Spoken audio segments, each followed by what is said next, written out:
واتقوا یومن، اور ڈرو اس دن سے، لا تجزی نفس عن نفس شیئا، جس دن کوئی جان کسی دوسرے کے کام نہ آ سکے گی، ولا يقبل منها شفاعہ، اور نہ کسی سے کوئی سفارش یا شفاعت قبول کی جائے گی، کیٹیگوریکل ڈینائل، ولا يؤخذ منها عدل، نہ کسی سے فدیہ قبول کیا جائے گا، ولا هم ينصرون، اور نہ انہیں کوئی مدد مل سکے گی۔ ہم نے طرح طرح کے عقیدے، شفاعت باطلہ کا تصور، اہل عرب سمجھتے تھے ہمیں یہ فرشتے جو ہے خدا کی بیٹیاں ہیں، یہ لات اور منات اور عزا، ہم نے ان کے بت بنا رکھے ہیں، پوچھتے ہیں یہ اپنے ابا جان سے اللہ کی بیٹیاں ہیں نا، لاڈلی بیٹیاں، چھڑا لیں گے ہمارے ہاں بھی تصور ہے اولیاء اللہ چھڑا لیں گے۔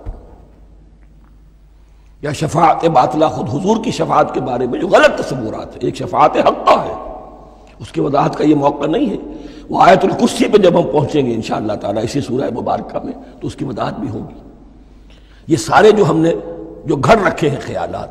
ان کی نفی اس آیت کے حوالے سے کی۔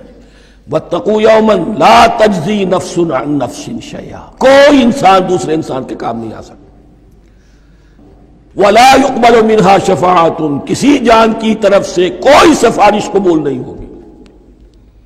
ولا يؤخذ منها عدل، نہ کوئی فدیہ قبول کیا جائے گا، ولا هم ينصرون، نہ انہیں کوئی مدد مل سکے گی۔